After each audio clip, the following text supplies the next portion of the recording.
ప్రకాశం జిల్లా తర్లుపాడు మండలం గానుగపేట గ్రామానికి చెందిన అమ్మలప్రోలు రమణ అనే గర్భిణీ స్త్రీ డాక్టర్ల నిర్లక్ష్యం వల్ల పసికందు మృతి చెందింది. Kandula Obul Reddy hospital doctor Anjaneyulu operation చేసి బిడ్డను తీసిన తర్వాత హార్ట్ క్లాంప్ ఫెయిల్ అయ్యి సరిగా పట్టించుకోకపోవడం వల్లే తగిన సౌకర్యాలు అందుబాటులో లేక మృతి చెందినట్లు తెలిపారు. డాక్టర్ల నిర్లక్ష్యంతోనే బిడ్డను పోగొట్టుకున్నామని తల్లి ఆవేదన చెందుతోంది. దీనికి సంబంధించి అధికారులు వెంటనే స్పందించి తగు చర్యలు తీసుకోవాలని గానుగపేట గ్రామస్తులు కోరుతున్నారు.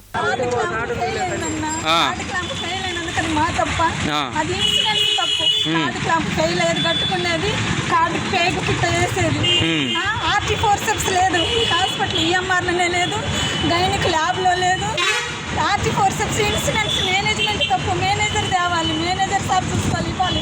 ఇక్కడ ఏమేమి ఉన్నాయో లేవు. నా తప్పెట్టయితే నేను ఉన్న వరకు అన్ని సర్ది పెట్టాను. డాక్టర్ ఆంజనేయులా డిగ్రీ చదివి బీటెక్ చదివి కూతురు పెద్దదాన్ని ఆపరేషన్ చేసింది ఎవరు? అతనేనా? బేబీ చచ్చిపోవడానికి కారణం ఎవరు? ఆయనేనా?